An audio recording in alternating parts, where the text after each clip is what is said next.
Okay, good. Good morning, everyone. I think we'll try to get started. We do have a few more people out of the room, but the line's just open.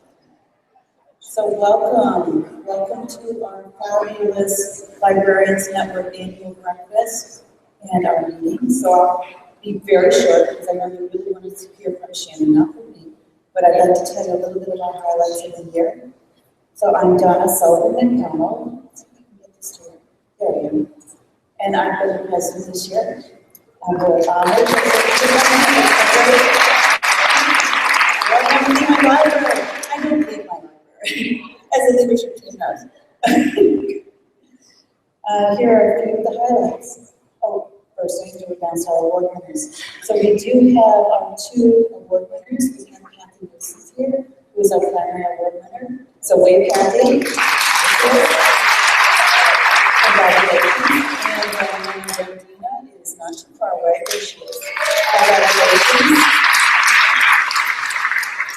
Now, a few things about the network. So we do have a website that is a work in progress. We're always adding to it. If you didn't make it to the Makerspace panel yesterday, there is an archive. So be sure to watch that. It's on our website. Also, because of what we learned yesterday, we need a Makerspace page. So we're going to start a Makerspace page. And please let us know anything else that you'd like to see on the website, because we'd love to add it. We have a newsletter. Thank you to Shelley and Jen. Let them wait. There they are. They're responsible for our newsletters that come out 3 times a year. All on Twitter. Be sure to follow us on Twitter. It's to live, or the hashtag is to live. And that's thanks to Jen. Thank you so much, Jen, for all the work that you've done as a communications leader. Our webinars, they are every month. I have a better good coach.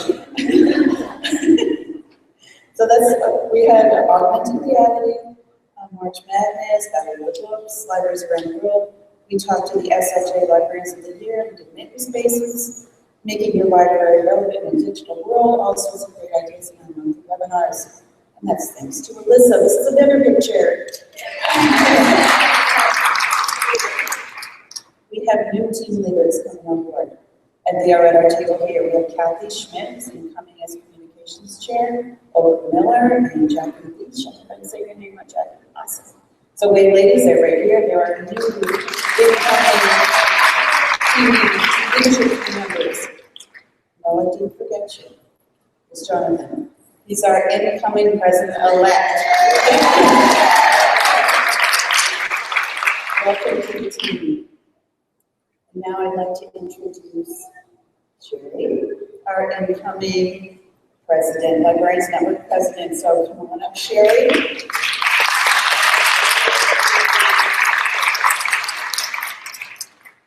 And Sherry's going to help out with this next one. Because now I'm going to talk about our pearls. So we do have pearls. And pearls are a Latin word that means unique. They symbolize wisdom acquired through experience.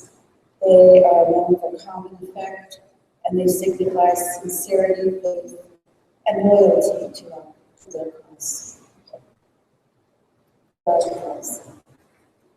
It's our people who are leaving our leadership team.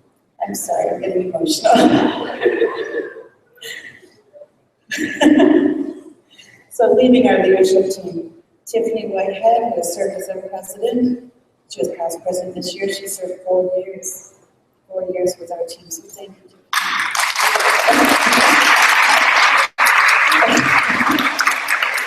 And Jen and Shelley, I already told you about what they do. They're so important to our team. And now I'd like to introduce Susan Larson, who's with ISTE.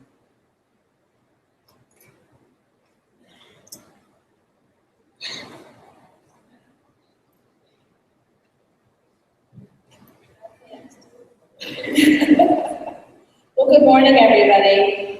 Way out there, and that's okay. Just don't fall asleep. We can still see you if you're nodding off, even from this direction. I'll be one of them. No. What a great conference, and what a great way to start the last day right here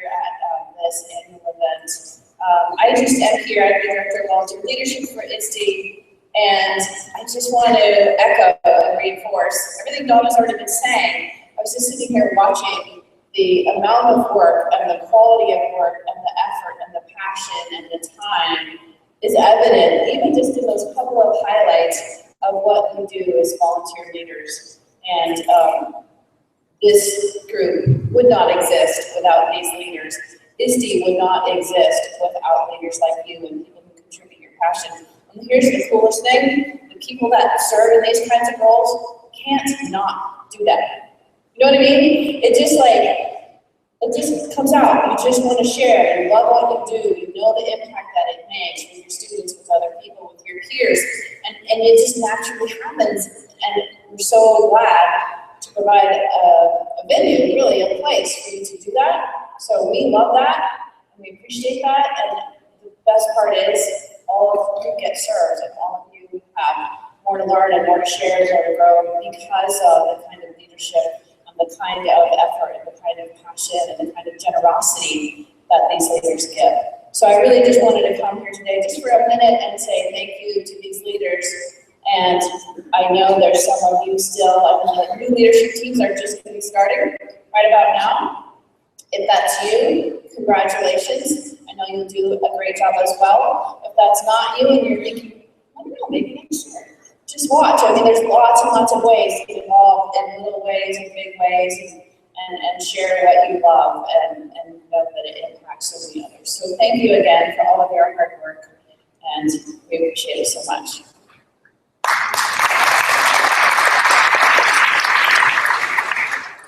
No, I'm not done with you.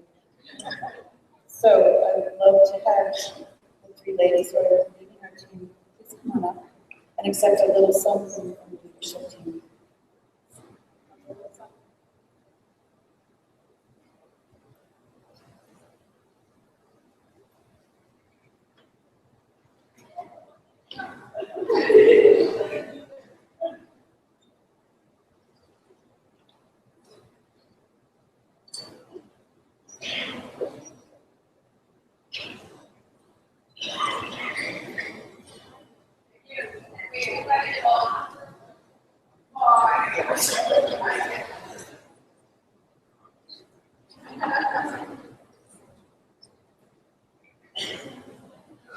We know that they're not far away. They're not going to, we'll be seeing them for sure. They better open up those other packages. But I'm going to pass the baton to you.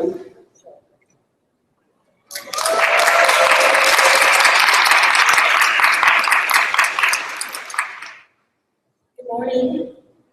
I'm Sherry Dick. I'm from Rockford, Indiana, and I'm so excited to be serving as your president. It's been a great year as president-elect, and we have made some changes and some updates, and we have all sorts of great ideas coming your way for 2015, 2016, and we're already planning events for Denver. So Jonathan and I sat down yesterday, and the gears are turning, and really, really excited. I am excited this morning to introduce our keynote speaker to you, Shannon Miller. And Shannon is a good friend of mine, and I'm going to read her official bio. Shannon does so many amazing things. I don't want to leave anything out. And maybe you're not familiar with all of her work, but I certainly hope that you are.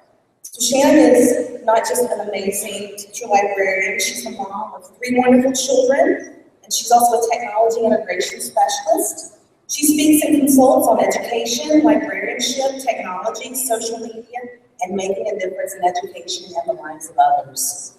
She's an educational consultant for MAC and Educational Resources and Keynote Learning. She's also the Skype Education Ambassador and part of the Best Keynote group. She's the author of award-winning The Library Voice blog, and she enjoys writing for other blogs, journals, and forums. She serves on ASL, that's Websites Committee, the STEM Task Force, and numerous advisory committees and boards for various organizations and publishing companies. She was awarded the Connecting People Story Award in 2011, chosen to be part of the SLJ Youth Leaders Program in 2012.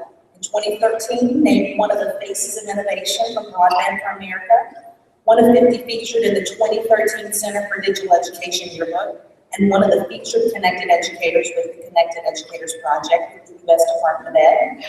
And in 2014, Shannon was named a Library Journal Blueprint Shaker. And it is my pleasure that she is here this morning, and it's going to be wonderful. So put your hands together and welcome my friend, Shannon Miller.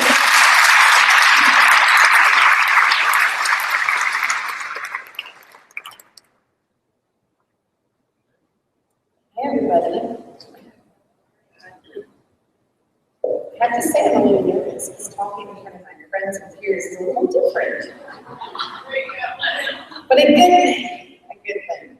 So today I'm going to talk to you about the power of student voice. And this is something that I know we're all passionate about. And I hope that my story inspires you to go and do great things on our last day here at ISTE. As Sherry said, my name is Shannon. I was the district teacher librarian at Keynote in Iowa. It's a small school of about 600 kids, K-12 in one building. So right outside of Des Moines, kind of in the middle of cornfields, but we did a lot of great things. And so this story definitely isn't the story of just me either. It's the story of my school and all of the kids and our parents and community that make it up. So when I was at Keynote, I was empowered to do great things, and to try new things, and definitely to follow my passions. And this was something that was important to all of us, and especially to the kids as well. So especially to have a voice to transform learning and to change education. So I want you to think about your learning today, and think about your learning that you've done all week. How do you feel when you're asked how you want to learn and what you think is important? What would happen if we asked our students what is important to you? So I'm going to start by telling Meredith's story. And you'll hear more from Meredith at the end of the presentation, but about 2 years ago, I presented with Meredith. And at the time we were getting ready to present, we also went to a conference with my two friends. A lot of you know who Ian is, Ian Kuhn, and his friend Jack. They created a conference in Iowa called the Student Learning Institute. And this was something that these two boys were very passionate about. Yeah, not your grandma's conference. And they were very passionate about it, and Ian was one that when he was in 6th grade, his mom would drop him off at school, and he would shadow me. He didn't even go to my school, but he heard there was a librarian there that he wanted to learn from because he wants to be a librarian. And so he started to shadow me, and he also started going to conferences in Iowa. And so Ian and Jack started this great conference, and I invited Meredith and her mom to come. And Meredith at that time, she was in 4th grade, 3rd grade or 4th grade, I think 4th grade. And she was so passionate, just like Ian was, about learning and about making a difference in education. And so she was the youngest one there, and she really enjoyed it, and she took lots of pictures, and she was tweeting them for me, and having a good time, but you could tell she wasn't really engaged. She was the youngest one that was there, and I think was having trouble kind of finding things that excited her. So afterwards, when everybody left the auditorium, we looked over and we saw her sitting next to another student that I had invited, a junior high student. And you could tell they were on their screens because you could see the light, and so I went over to see what they were doing. And Meredith was teaching the other girl how to create a blog about Minecraft. And so this girl, she was a friend of mine, Jennifer, she was her daughter Jackie. And Jackie was really hard to get engaged in school, and so Jennifer brought her. She was very interested in gaming, Minecraft. We all have kids like that. But on that day, my little friend Meredith engaged her in something to create a new blog to have a voice. And so what I saw that day really inspired me to tell Meredith's story and to also look a little bit more at what kids really want and how they're going to learn. On that night, Jennifer wrote me, and it was Jackie's mom, the older girl, and I love what she said. She said, "Thank you so much for inviting me today. I feel like knowing you will change my life and Jackie's too." So we've all had messages like that, and it really does tell you that we are making a difference as a librarian, as an educator. And I love what Lisa said, because Lisa is Meredith's mom, and later on she said to me she's with her people. And so putting them in spots like this and making them have these experiences really does make a difference. And so when I wanted to tell my story, I asked the question to the kids, what is important to you? And when Meredith and I were planning our presentation, I was like telling her, asking the question, but saying like all these things that were important. And Mary looked at me and she's like, why are you like telling me what we're going to say? Why don't we ask others, other kids? So it was a big aha, and I was like, it's a great idea. And so we created this survey and we tweeted it out and emailed it out to everybody that I knew and shared it on Twitter. And it was just asking kids what is important to them in education. And we got back hundreds of responses. And so I went through all of this and with Mary before we presented, and I pulled out a lot of really important things. And that's what we're going to talk about today. So these are the things. Let us be connected. Let us have experiences. Let us create. Let us teach. Let us collaborate. Let us have access. Let us create our space. Let us make a difference. And the biggest thing I heard was to let us have a voice. So we're going to start with let us be connected. And I gave a talk the other day at the Microsoft Innovative Educator experience, and I decided to add a little bit more to this one because I think this is one that we're all here getting connected, but after you leave here today, you really still need to be connected, and it makes a huge difference. So I'm going to share a little bit more in this subject just on how I got connected and what a difference it made. And this is kind of the start of every different theme that we hear throughout this hour. That connected piece is really the backbone of everything. So when I got hired as a teacher librarian, it was definitely not the heart of the school. It was a place that the kids didn't go. It was quiet. It was something that the librarian, she wasn't really ever empowered to collaborate. And so we made that into the heart of the school. And it was a place that all the kids loved to come. And relationships were the key to everything, no matter what we did. And so the fun part about it is when I got connected on Twitter with my administrators, that's when it really started to change. And it was very simple. We all decided to get connected one summer, and we started tweeting, and we started meeting other people, and we met a school in Wisconsin. This was our very first connection. And so I went to my cousin Krista, and I said, we've met this school in Wisconsin, and we really want to connect. And I think it'd be great if you were the teacher that did it. And Krista looked at me like I was crazy, and I had a good reason to connect her with the kids because my son was in her class, she was my cousin, and I really wanted her to do this. And Krista looked at me and said, no thank you, I've been teaching for 20 years, I don't need to do anything different. And so I would go to her room and really encourage her, and I was so excited and told her we were going to do this, and all we were going to read was Where the Wild Things Are. So on the day that we connected, I went to her room, Krista was not ready. She did not want to Skype. And she wasn't very happy with me that I was there. So I grabbed a chair and I grabbed a Tupperware container and I put my laptop on top of it. And I said, we'll be okay. We're just going to read the book. And so Krista held the book for me, but didn't really participate. And we had a great time Skyping from Van Meter into Wisconsin. And afterwards, we went to the computer lab and we created their own little wild things. And we made an ebook to share with all of the kids. And it was great fun, but after school, that's what really hooked us. And we could really see with that connecting and communicating what the difference that was going to make. And Hagen got this book out and he said, I had read it to him once and he remembered there was a map in it. And he said, Mom, this is where I live in Iowa and my friends live here in Wisconsin. And I was like in tears, and I said, we have to go down and tell Krista. We went down and told Krista, and she understood that connection, and she understood what that meant to Hagen. And so after that, I started writing about it, and I started blogging, and we were talking about it, and I really saw that what was important was the voice of our kids. And I started talking about that also to the kids at school. And that's kind of when we developed the brand for our library, and we called everything Voice. And I'm going to play a few videos from my kids during this hour, and I think it will really inspire you. I got to turn this down when I start, so it's really loud to start. Guess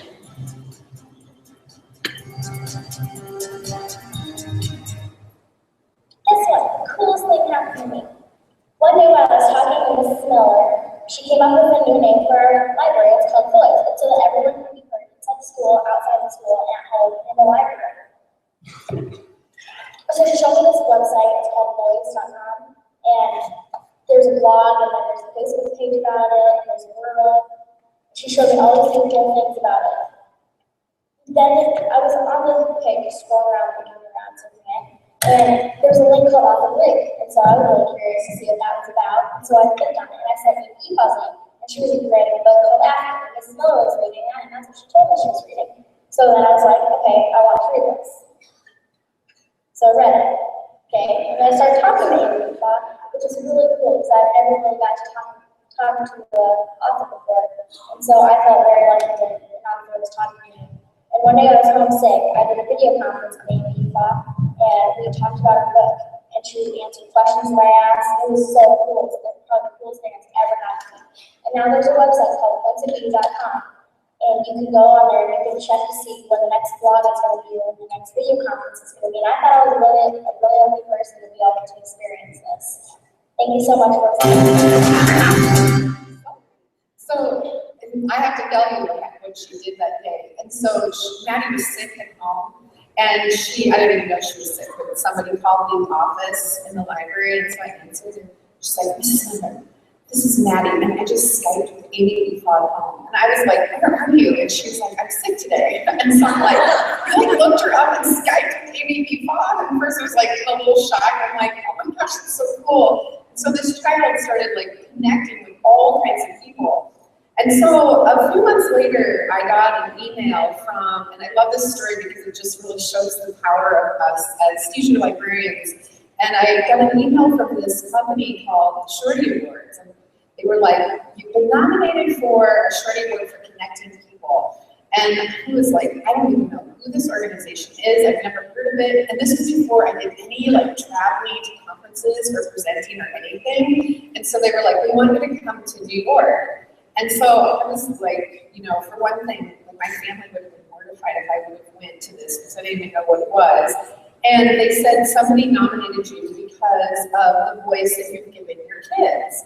And so I didn't go to New York, and that night it was televised, and so my family and I are in Iowa, in our kitchen, and we could watch it. And so my kids are like, you know, we're all kind of like, you know, what is this? And so we watched it, and I had no idea who nominated me, what it was really about, and so I have to play it for you. This kind of shows too what we can do as librarians, the impact we can have.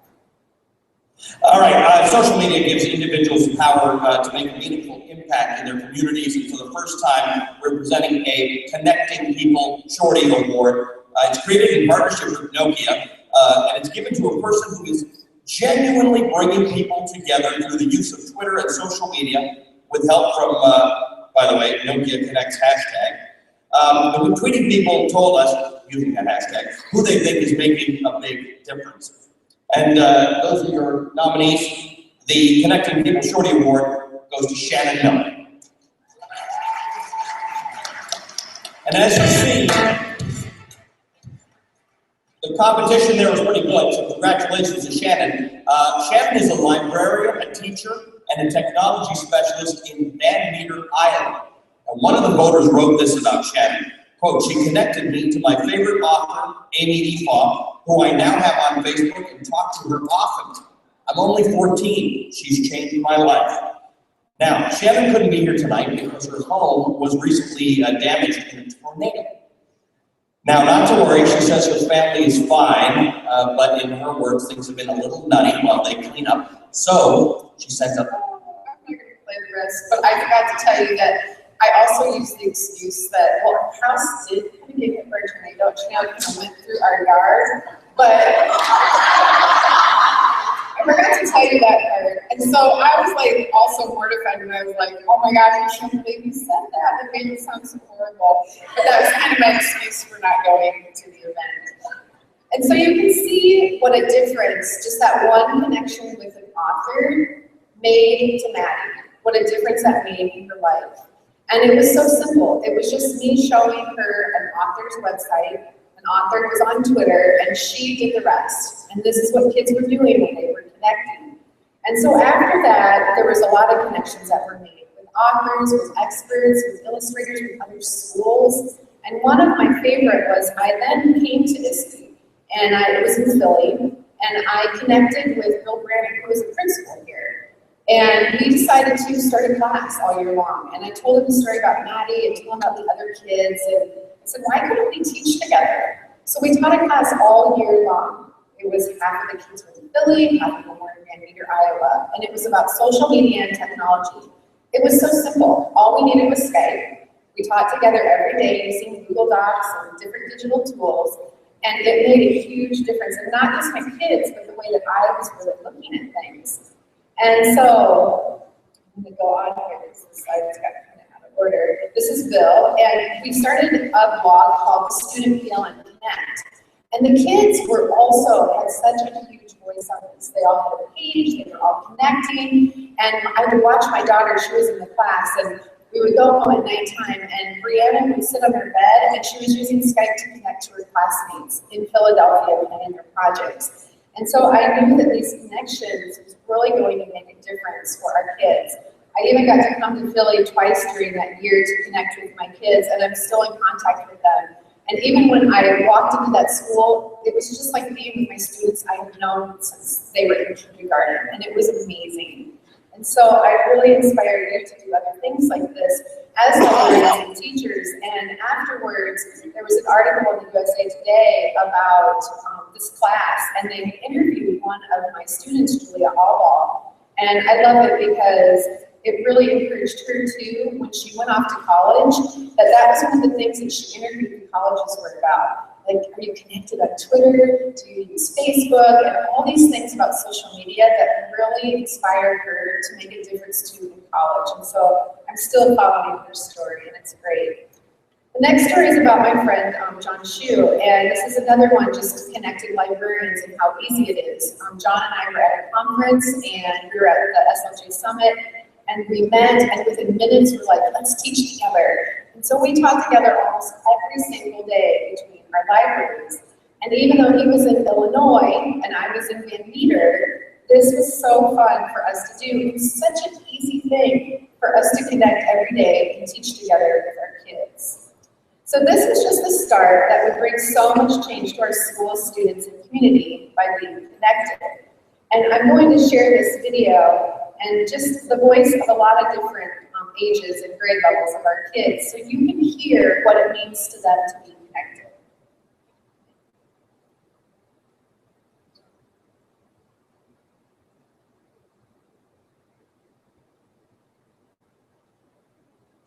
Hi, my name is Julia, and I'm a senior here at Van Meter. Twitter has allowed me to connect with more than just people from Van Meter. I've connected with people from all over the world, teachers, business people, and even professors. I'm going to see some college next year, and I'm connected with professors next year. In our PLM class, we also connect with people on Twitter. We've talked with creators of websites, creators of web tools, and even the creator of Halo. Twitter allows me to share what I see and what I've created in class. We create projects almost every week in this class, and there's a great place to share those. Hi, I'm Michael. I'm an 8th grader at Van Meter School. I have a YouTube channel where I post Mac tutorials and tutorials on how to use editing software for people to view. People view my videos all over the world, and they use them to help them use their computers. Also, Ms. Miller and I have connected through Twitter with kids who are interested in technology and use social media to collaborate. I'm Maddie, and I'm in 8th grade. Social media has helped me a lot with my learning and my education because I talked to this author named Amy Ufa, and I found her on Mrs. Miller's Voice webpage. We call it the Voice because everyone has a voice, and everyone is able to use their voice and define what they want to research about and learn about it. I used Facebook. That was my #1 social media to find Amy Ufa. I added her Facebook page, and we pretty much just started talking. And then I used Skype a lot to talk to her, video conference. Like, that's a lot. That's really cool that I got to talk to an author over Skype and Facebook. Without using social media in our education, I probably would never have gotten to talk to her because you can't talk to an author through a book. Hi, I'm Kelly Garrett, and I'm in 6th grade. I started using social networking in mid. I had my parents' permission. I use Flickr and blogging. I have a blog, We Talk, and another blog for the school club that we do called Club Click. I like watching on We Talk every man, and I like watching it blow up and all these different kinds of views. to people? What does the globe do? It glows, like, I have just a flat map that says where in the world people have seen it, and then I have a globe that spits it out saying the latest one was viewed from, and like, it has little green dots of where in the world is seen. I love their voices. So as you can see, that really was something that they really wanted us to just let them connect. The next one is to let us collaborate, and this has a lot to do just with those connections. And even though we had a library that was very vibrant and full of life and never ever quiet, this was something that spread out throughout the school and also using other tools like social media and technology. And this was just one example. This is my friend Andy Clemens, and I wish Andy was here, we all miss him. And Andy and I did a lot of teaching together too, just like John and I did. And when we decided to kick off blogging with our second graders, it was fun because I didn't have to do it all by myself. I could do it with a friend and connect my kids and help them collaborate, and that made it just all the more fun.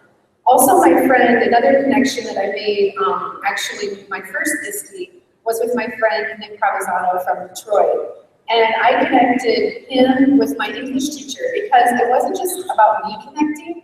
I became that person that was also making those connections. I always used to say that I felt like I was like the cruise director at school, because as the librarian, I wasn't just bringing resources that we print or ebooks to them. I was also bringing resources that were like live people or classrooms or other connections. And so think about how you can do that too. And these two classes, two English classes, freshman kids, connected all year long. And at the end of the year, they created this amazing Romeo and Juliet project. That one scene was done by Detroit, one was done by the Iowa kids, brought it all together and had this great, amazing viewing one Saturday night. And that was a pretty powerful year for them. Next one is Let Us Create. And this is something that also went on in our library all the time. Being an artist and an art teacher, that's something that's super passionate about, I think, teaching to me. And so it was something that the kids did all the time. It didn't always have to do with technology. We always had things around us where the kids were creating and having these great experiences. But with technology, we could just take it one step further and connect them to the things that they were really passionate about. This is just a couple stories of that. This little boy's name is Aaron, and he came to me and he loved the ISTE books. So he said, do you think we could connect with the author of the ISTE books? So I reached out to Jean and I asked her, I wrote her a letter.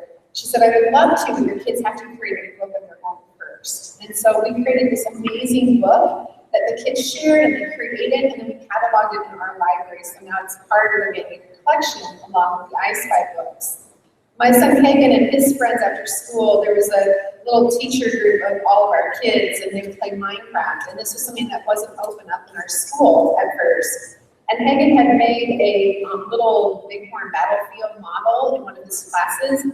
And so after school one day, he showed me what he had been working on, and he had recreated it in Minecraft. And so when I took him down and showed it to the IT person and to our superintendent, then they opened up Minecraft. And so by showing, people some of the things that your kids are creating, that can really make a difference for your kids. And it wasn't just things that happened in the library that I supported. When some of our high school kids came to me and they wanted to start a news channel, I was the first one they came to because nobody else was listening to them. And so I said, well, what are your ideas and what do you want to do? And of course it was a little nerve-wracking at first because you didn't know what they were going to maybe talk about or show each week. And it turned out to be an amazing experience that's still going on probably after 5 or 6 years.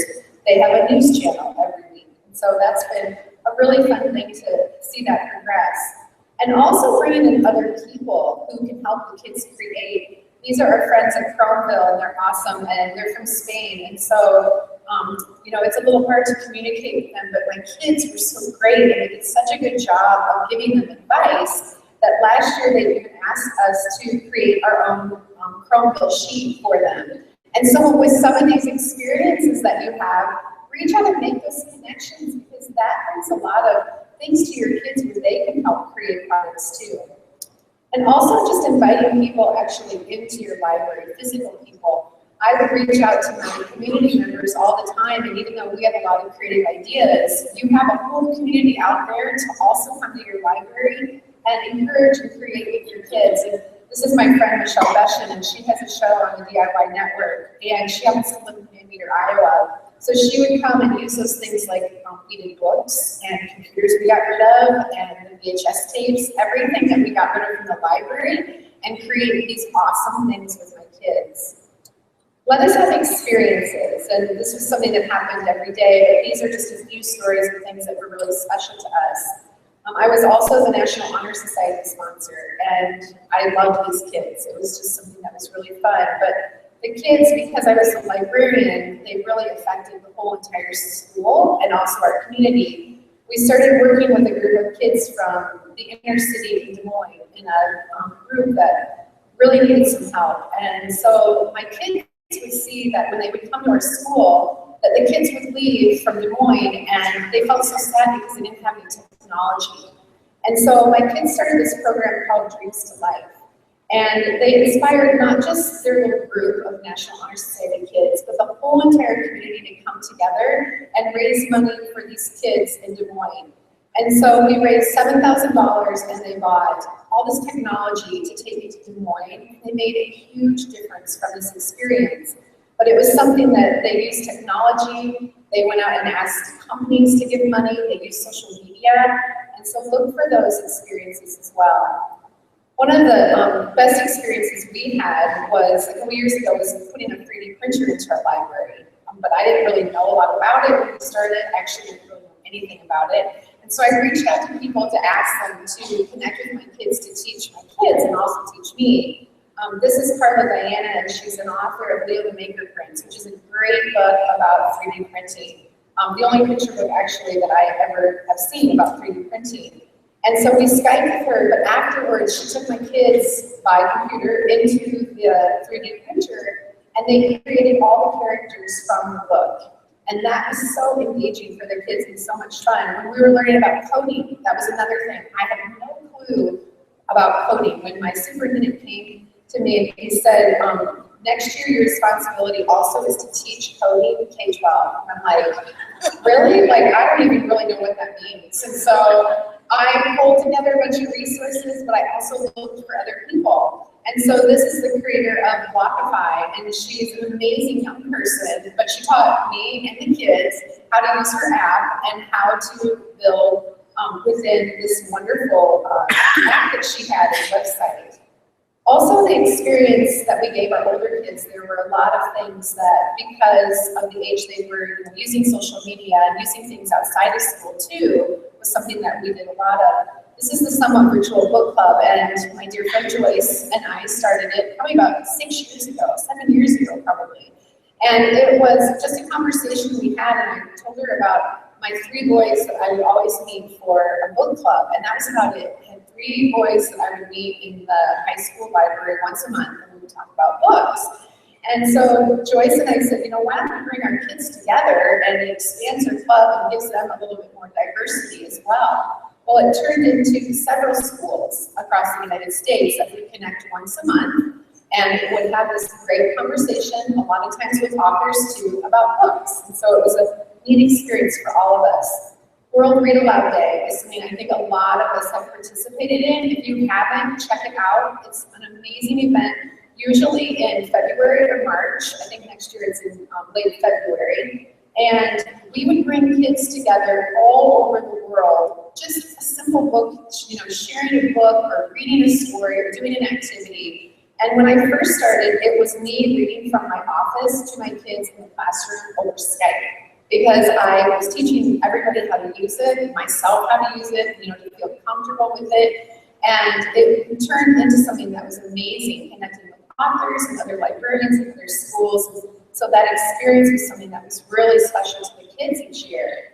And it doesn't always have to be either something that, you know, is something that's technology or that you're bringing somebody special. It can be something too that you have in your library or your town that you're sharing out. And when John Chu and I were excited to celebrate Happy Pig Day when it came out, Mo Williams' book.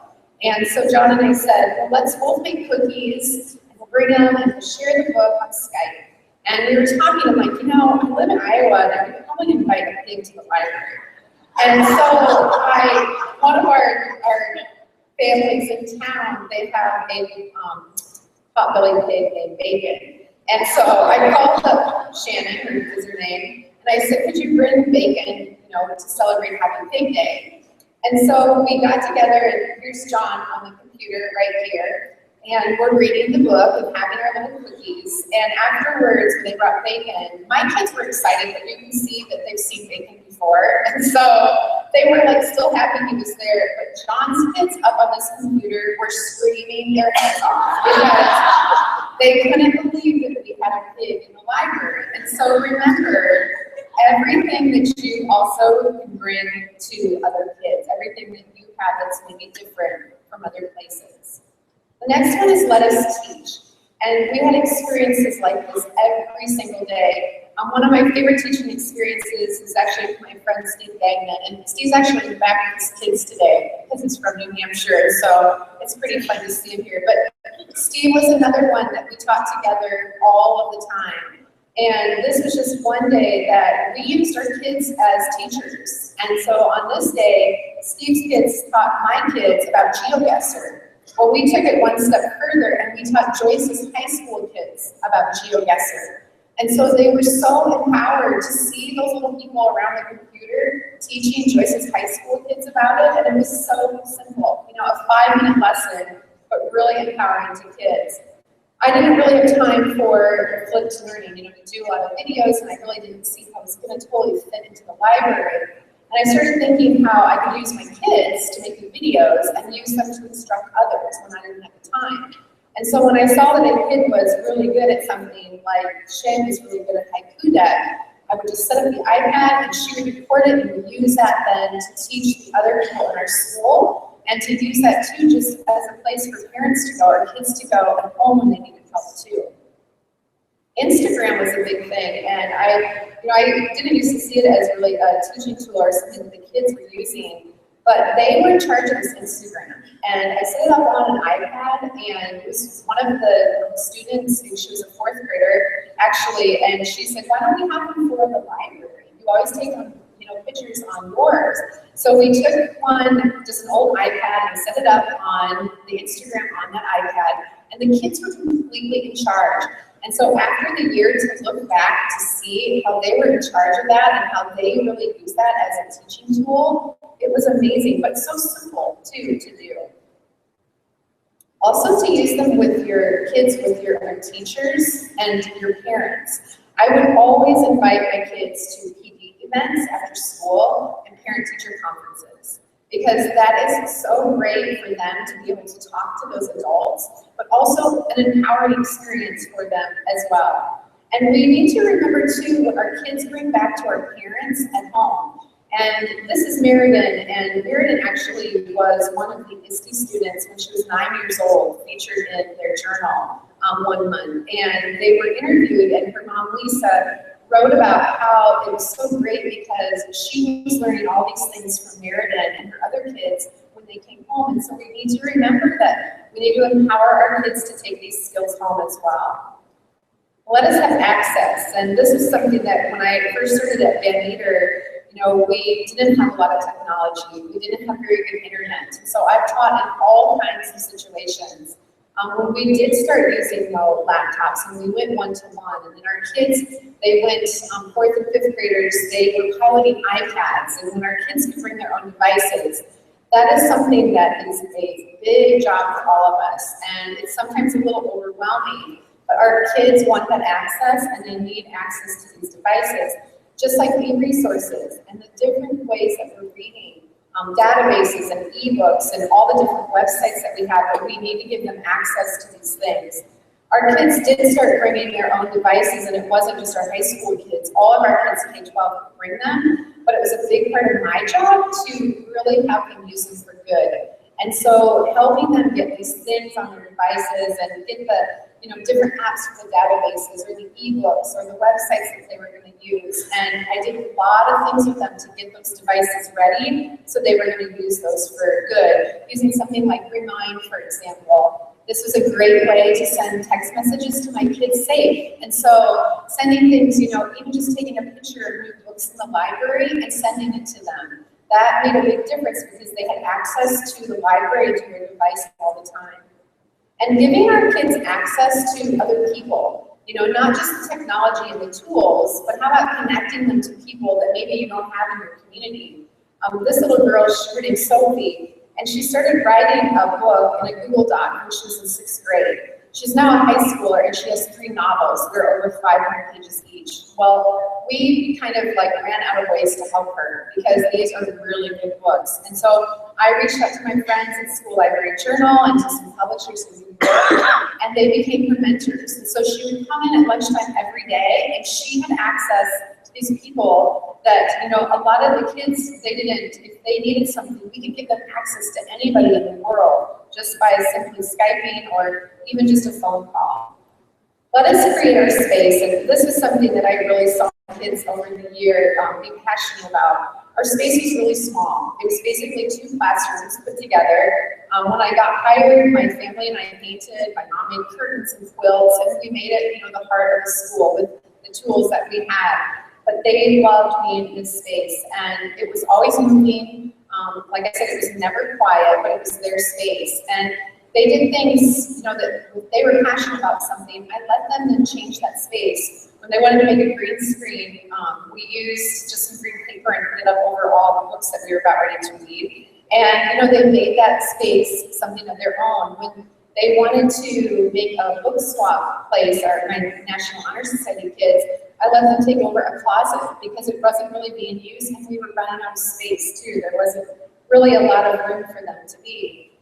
And one thing that happened in the last couple of years was we were running out of space and there's renovations going on at Van Meter, but the only space left was in the library office. And I went to my associate, and she's been there for over 20 years, and I said, Diana, I think that we need to get rid of the office and turn it into our makerspace.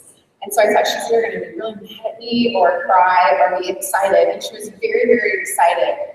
And so we told the kids, we went to them and we said, we're getting rid of the office and we're turning this into a place where you can create and that you can be inspired and have fun with your friends. And we had gotten a 3D printer, and that's what kind of inspired all this movement. And so the kids in kindergarten through 12th grade took over. They made plans, they built things with the shop teacher, and they totally made it into a space of their own. They even ordered the materials. They made the list of things that we were going to order, planned the activities, but this little office became another place where the kids could be creative. Let us make a difference. And this is a story that I'm super passionate about, and one from my own son and his classmates. About a year and a half ago, Hagen came home, and he was in 3rd grade at the time. And he said, Mom, Mrs. Volk is going to be rainbow bracelets. And it's like, why? I'm kind of disappointed because I just got them a balloon and the kids loved it. And he said, well, we're throwing them and they're very distractive, and so we have to get rid of them. And so it was like, bound and determined not to let that happen. And so we went to school, and I said to Hagen and his friends, I said, let's make this into this great project so you don't have the rainbow bracelets taken away and you don't have your teacher upset with you, about this, all this creating that's going on. So they decided to call this project Banding Together. And they set out to do all this research in groups. They researched entrepreneurship and banding together bracelets and patterns and math, anything they wanted that had to do something with the banding together bracelets. And it turned out to be this amazing experience where we really dug deep into the inquiry. We Skyped with EasyBib and learned about citations. They wrote these amazing reports, and they did these great projects. And I was writing about it. I wrote about it almost every day because I was so excited. And so people were reading it and retweeting it, and my kids at school were seeing it in other grade levels too. So they started bringing all of their bracelets together, and people started talking about it to the kids. Well, I had a call one day from a publishing group in New York City called In This Together Media. And Sarah and Carrie, they are the owners, they said to me, we would really like to talk to you about your project, because I had been talking about where are all these bracelets going to go, because we had hundreds of bracelets. And so I had been talking about that, and she said, I have an aunt that lives in India, And she's like 82 years old, and she's a nun in an orphanage. And we think it would be really cool if they sent the bracelets to India, to Bangalore. And so I told my kids, I said, you know, we're going to Skype with this group, and I didn't even know who they were. And within days, my kids were partnering with this publishing group. They were Skyping with a designer to come up with a new logo for a foundation that we made called Banding Together.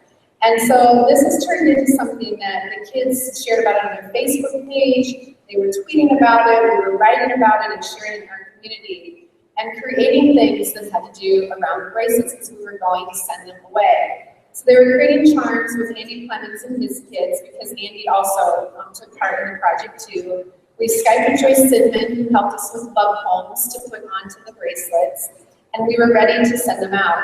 But what was happening is other bracelets from all over the world were coming to Van Meter because people were hearing about it. And we literally got millions of bracelets. I'm not even kidding, millions and millions. And so this is something that was just so fun for the kids, but it made a huge difference because we were listening to them, and they made an impact on not just Van Meter, but an impact on the world. Are you sure, Alyssa? I know, so Alyssa took part in it too. It was so much fun. And to read the letters that came back from the kids when we sent them, it was so inspiring and made a huge difference in the lives of the kids. So my biggest thing, I think, that really stood out to me, and I think it should to all of us, is that our kids just want us to let them have a voice. And so these are some stories that I know are going to inspire you too. This is one about Gunnar, and Gunnar is a kindergartner at this time. He's going to the second grade. And Gunnar was that student that we all have that you just can't hook or make smile or like talk to no matter what you do. And he would come to the library every week, and I just could not get him excited about anything, and neither could his teachers. And so we were getting ready to do the Iowa Animal Research Project, and to hook the kids, I thought, well, I'm going to invite Seymour Simon to Skype with the kids. And so Seymour and I Skyped with the kids, and we talked about their essential questions that they were going to research, and Gunnar got up to the computer, and Seymour said, well, what is your animal? And Gunnar was all mad, and he said, I have an Iowa snake that I have to research. And so Seymour said, what's wrong? He said, well, I don't want to do the snake, I really want to do a woolly mammoth. And so Seymour was like, well, why can't you? And so Gunnar's poor teacher, I felt bad for her, he said, well, my teacher won't let me. And so Seymour and I were like, just let him do it. And Gunnar looked at us and said, I promise I will prove that the woolly mammoth walked across Iowa. And he was so excited about his learning.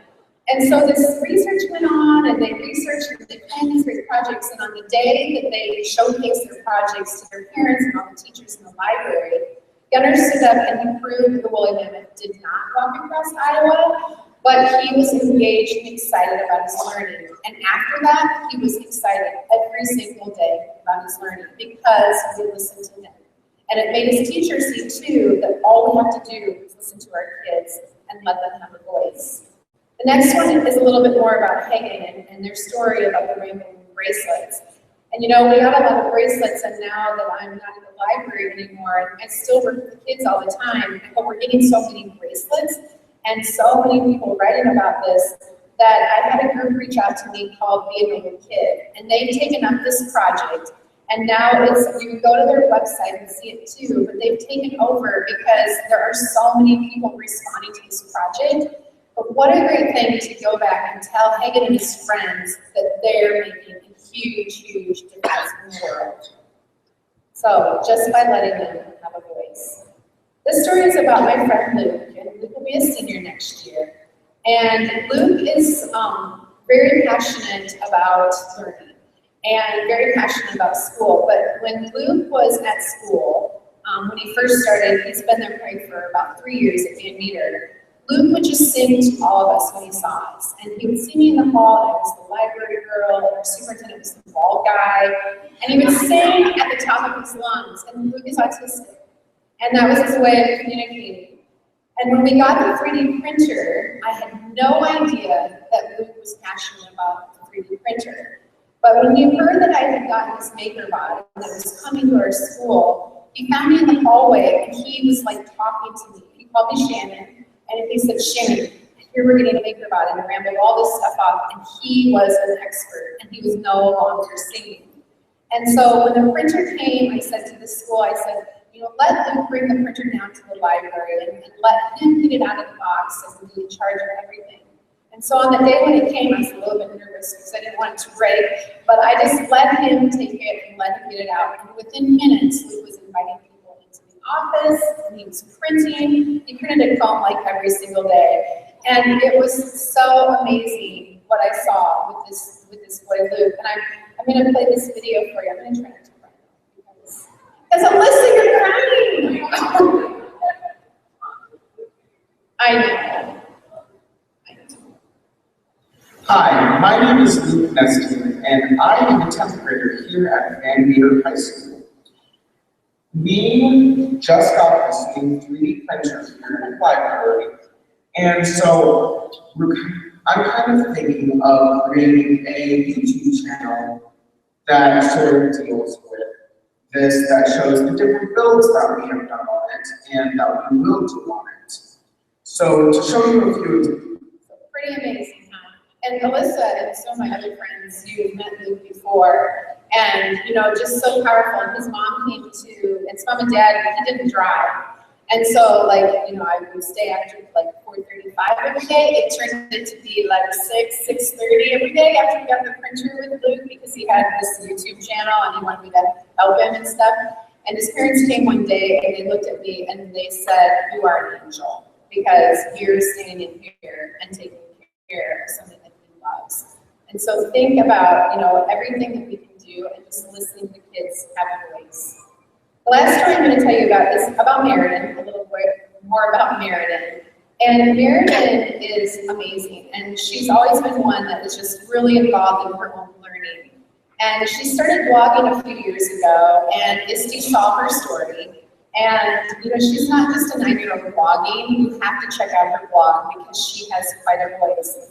And Meriden, I asked her to send a message a couple weeks ago. And this is something that I called her mom and asked her, and an hour later I got this back from her. And it's a very sincere message to all of you. Hey guys, I'm here, and today I'll be talking a little bit about student voice and how it's inspired me to do everything I've done today. So student voice to me is basically a teacher empowering and entrusting a student to do a project and pour their voice, their emotion, their personality into it to make it their own, creative and unique.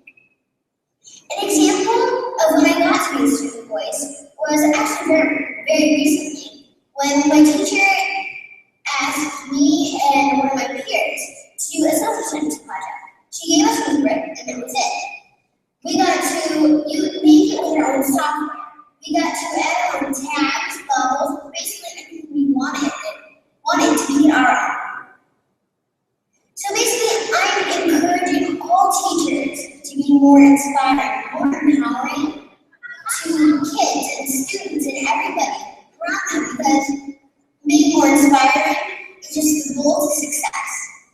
I'd like to take the time right about now to acknowledge one of the people that have inspired me the most along the way. Shannon Miller.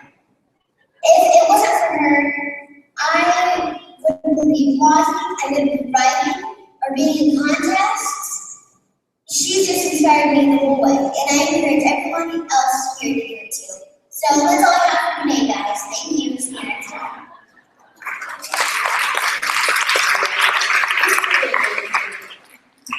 So once again, just by letting her have a voice, you can see that that's made a huge difference in her life. So ask yourself this: what would happen if you listen to your students and if you ask them what they want to learn? And think about your learning.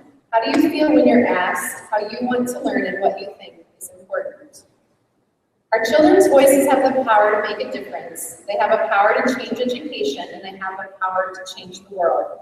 And you have the power to be the change.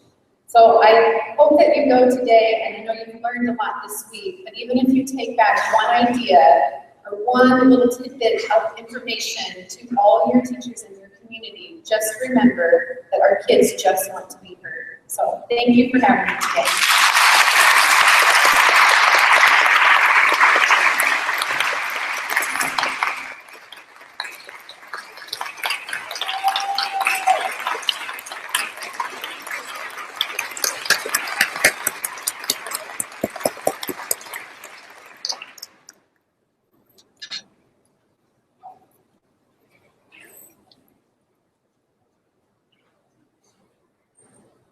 Thank you, Shannon, that was amazing. Well, digesting everything that you shared.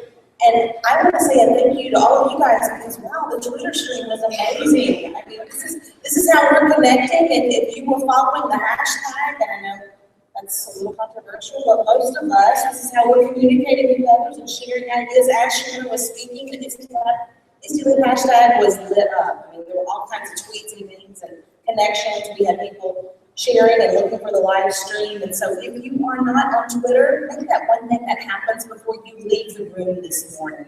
Our community is so strong with the social network, and then obviously Shannon convinced you this morning as well, but just seeing what was happening within this room and our friends that were connecting across the world with us already this morning. So thank you for that. Okay. I'm going to get the Shannon slides. Yep. Sounds like a plan. We have all kinds of prizes this morning for you. So I'm so glad that you've attended the breakfast with us this morning. And we have some books and posters and all kinds of really cool things. We had thought about this morning, those of you that know me know I have a bit of a Post-it note love. And so we thought about maybe putting some Post-its under your chairs, but instead we are going to actually do some drawings. So we have the tickets up here. Thank you, Simon, for collecting those. And I'm going to be drawing names for lots and lots of prizes this morning. So more prizes. Let's go to that. Yes.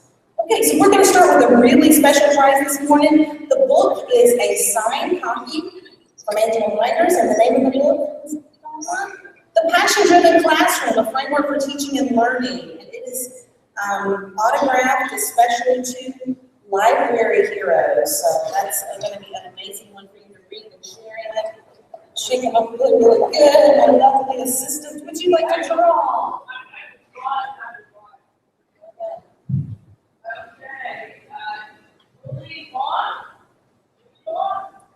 Okay, we have lots, and so Julie, come on forward for your book. We're going to keep drawing. I think we've got 123 prizes this morning. Yay! Oh, yes.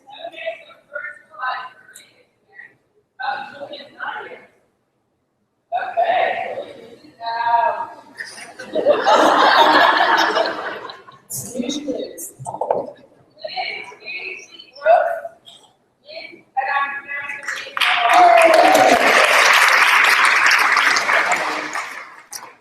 Okay, for the next book we have Hattie Garrow. Congratulations, Hattie.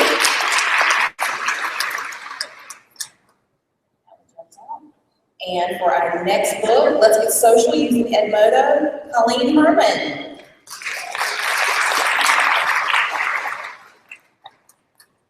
What's our next book, Alyssa?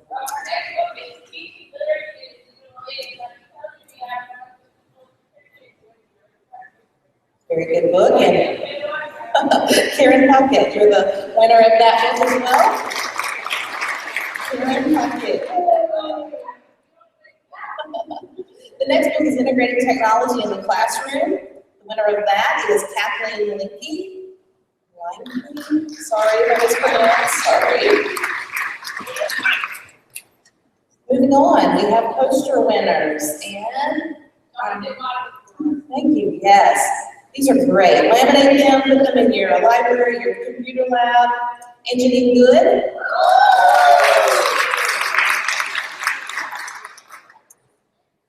Carrie Pons.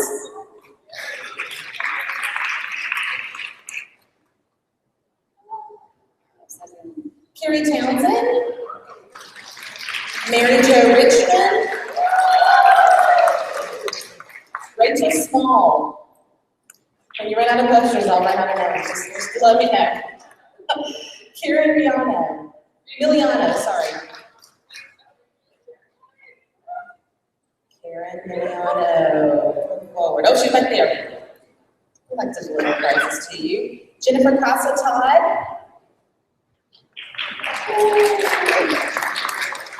Okay, we're still going. Kathy Dryden. Brittany Holmes ignored.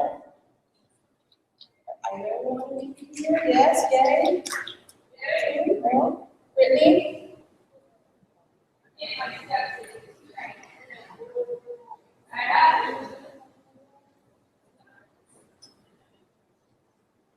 Karen Miliano, did we do that one? Yes. Got that one? Okay, very good. Christy Williamson. And Marsha Porter.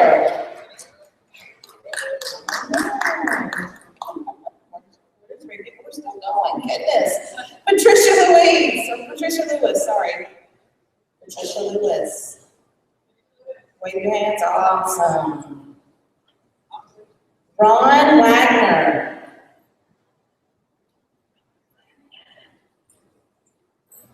Okay, I can see Ron jumping up for joy. Let's try somebody else. Peggy Swearingen. Peggy, see Peggy's jumping up for joy. Congratulations. Missy Worrell.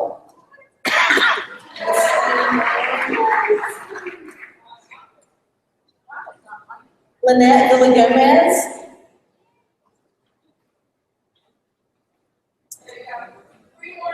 Okay, last three prize winners. Kelly Ray.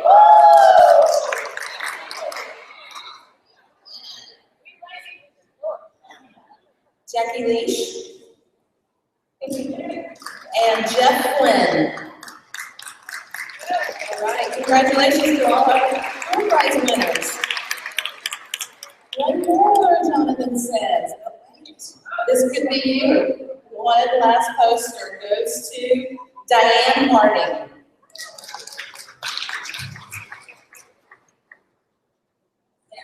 Okay, so speaking of door prizes, great segue, Donna. That's wonderful. We are getting ready to go live with TL News Night at 10 o'clock, it says. It's going to give us just about a half an hour to get set up. We're going to be in the PLM Lounge, which is right close to room 120, is what I'm hearing directionally wise. And there are tons of prizes. If you don't know Nikki has been collecting swag all week long from all the various vendors, and we're going to start with giving out all kinds of great prizes to people live in the audience. TL News Night is the third Monday of each month. Of course, hashtag TL News is another one of my favorite Twitter hashtags. TL Chat is our favorite Twitter hashtag, and we kick it over to TL News on the third Monday of the week. The first Monday of the week we do the webinars the first Monday, and the second is the Twitter chat, and the third is the news. So if you haven't yet watched TL News or haven't had your state or country association featured, we'd love to feature you. We did go international this year, and we're still trying to cover all 50 states. So we hope you'll join us in the PLN Lounge at 10 o'clock right after the session for that. Thank you, everybody, for attending this morning. I hope you got lots of it out of it.